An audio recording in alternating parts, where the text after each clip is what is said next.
نبی، اللہ کی مہربانی سے تم ان لوگوں کے لیے نرم مزاج واقع ہوئے ہو، اور اگر تم بدخو اور سخت دل ہوتے تو یہ تمہارے پاس سے بھاگ کھڑے ہوتے۔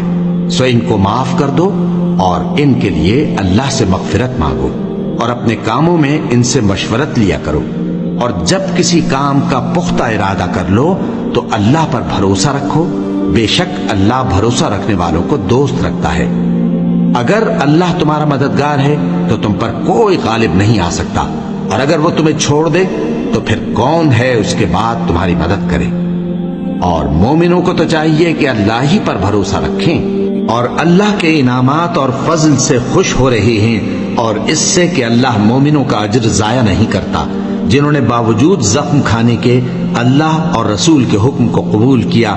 جو لوگ ان میں نیکوکار اور پرہیزگار ہیں ان کے لیے بڑا ثواب ہے۔ جب ان سے لوگوں نے آ کر بیان کیا کہ کفار نے تمہارے مقابلے کے لیے لشکر کثیر جمع کیا ہے تو ان سے ڈرو،